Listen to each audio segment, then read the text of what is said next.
I never thought my quiet suburban neighborhood would turn into a battlefield. That morning started like any other. The air was crisp, the sky a pale shade of blue, and my 10-year-old daughter, Emily, stood at the end of our driveway, backpack half open, waiting for the school bus. I remember smiling as I sipped my coffee, watching her from the porch, innocent, unaware of how ugly people can get. And then, I saw her, Karen, the self-appointed queen of our HOA, mid-50s, bob haircut so tight it looked angry, clutching a clipboard like it was a weapon.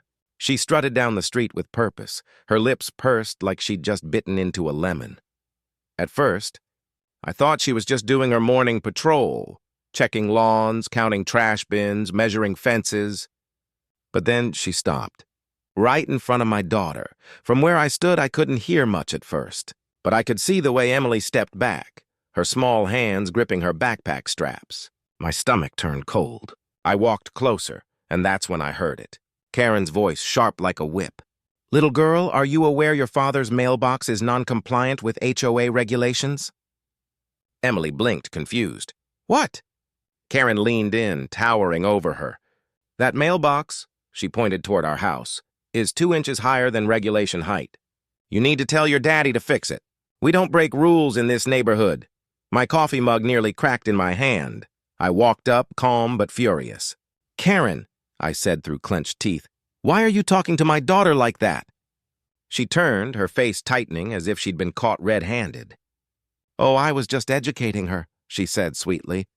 "Children should learn about community standards." I stared at her. "Community standards? You just harassed a 10-year-old? Her smile vanished. "You might be new here," she said coldly, "but in this HOA, I enforce the rules. If you can't handle that, maybe you picked the wrong neighborhood." That's when something inside me snapped. Not as a homeowner, not even as a father, but as a cop. She didn't know who I was, and I wasn't about to tell her. Not yet. Instead, I took a step closer, just enough for her to feel it. "Karen, I'm going to tell you this once. You ever approach my child again, we're going to have a real problem," she smirked. "Oh, is that a threat?" "It's a promise." The bus pulled up, breaking the tension. Emily climbed aboard quickly, her eyes wide. Karen crossed her arms, still defiant. Then she said something that made my blood run cold. "You think you're untouchable, but I've dealt with people like you before. One complaint from me, and you'll be begging to move out." She turned and walked away, muttering something under her breath. That night, I came home to find a bright yellow envelope taped to my door. HOA violation notice. Mailbox non-compliant with community standards. Failure to address within 10 days will result in fines. She'd done it. She'd actually filed a complaint, because my mailbox was 2 inches too high. But it wasn't about the mailbox. It was about power. And I decided then I wasn't going to let her get away with it.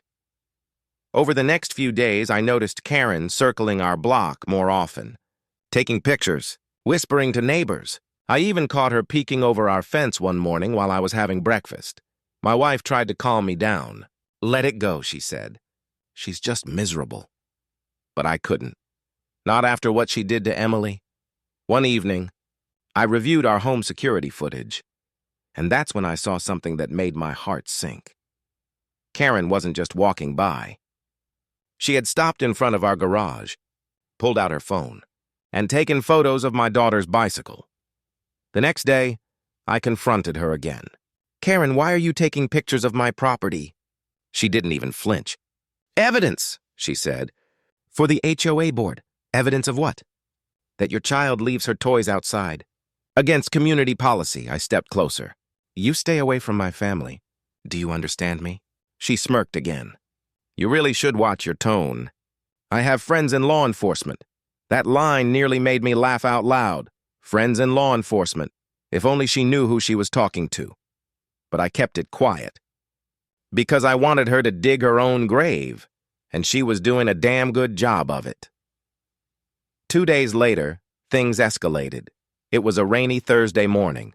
Emily was at the bus stop again, holding her umbrella.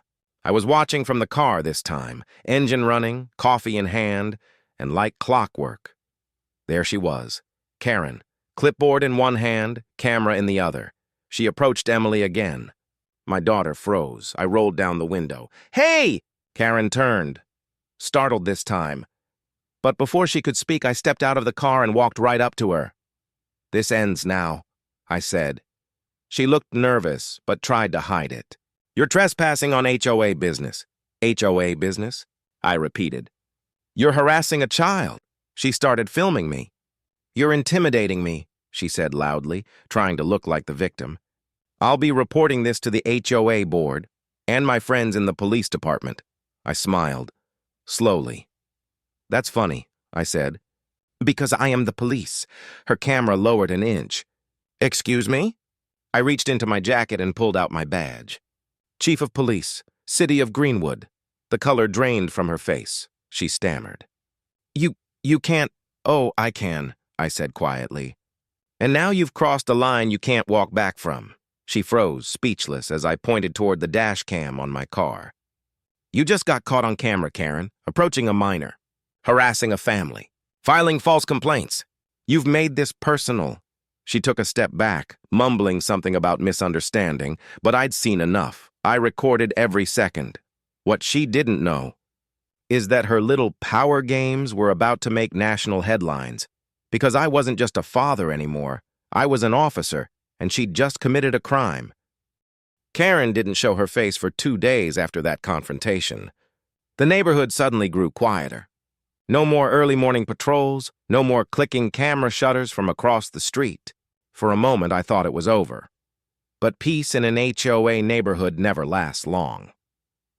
That Saturday morning, as I was mowing the lawn, I noticed 2 uniformed officers pull up in front of my driveway.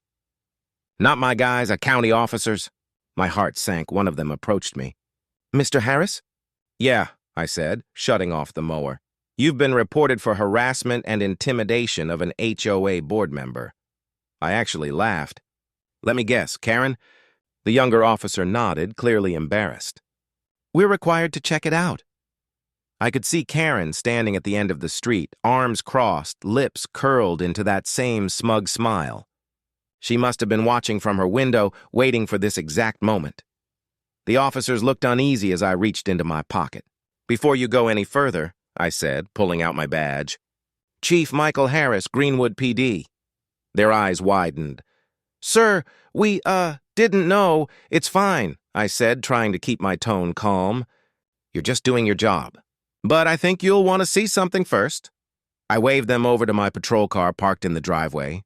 I popped open the dash cam footage on my tablet, the one showing Karen yelling at my daughter, then confronting me, then pretending to be the victim. The younger officer's jaw dropped. "She did that to a child?" "Every morning for the past week," I said quietly. "And that's not all."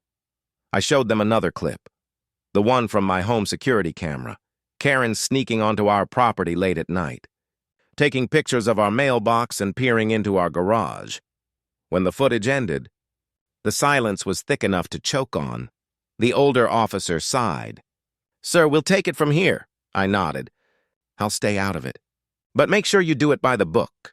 They left, driving slowly toward Karen's house. I didn't follow, but I didn't have to. The entire neighborhood did. Curtains shifted. Phones recorded. Everyone knew something was about to go down. 5 minutes later, I heard the sirens. I walked up the sidewalk, pretending to check my mail. Karen stood in her driveway, still arguing with the officers. Her voice carried down the street, shrill, defiant. "You can't arrest me! I'm the HOA president!" One officer calmly replied, "Ma'am, you're being charged with harassment, trespassing, and filing false reports. Please turn around." The neighborhood froze. And then, like some kind of justice movie scene, Karen's face twisted from arrogance to disbelief as they read her rights. The clipboard slipped from her hand, clattering on the pavement. Her husband rushed out, shouting, "This is a mistake!" But even he knew. The footage didn't lie. I didn't say a word. I just stood there, arms crossed, watching as she was led to the squad car. For the first time since moving into that neighborhood, I felt the tension in my chest release. But this story wasn't over. Later that night, I sat at my kitchen table, replaying everything. My wife set down a cup of coffee and said, "You did the right thing, Mike. She crossed too many lines." "Yeah," I said, staring at the screen. But something still doesn't sit right. See, when I looked deeper into her complaint history with the HOA, I found something disturbing. Karen had done this before, to at least 6 families. She'd targeted veterans, single mothers, even an elderly couple, all bullied into moving out.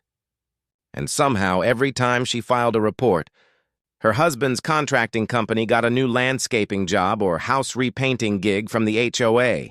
It was all connected. That's when I realized this wasn't about rules. It was about money. The following week, I met with the city attorney and turned over everything.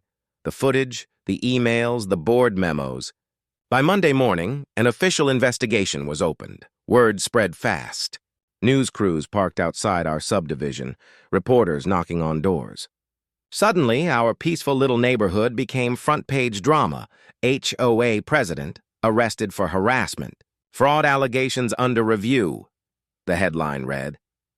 I watched from my living room as the footage aired on TV, my footage, showing her harassing my daughter.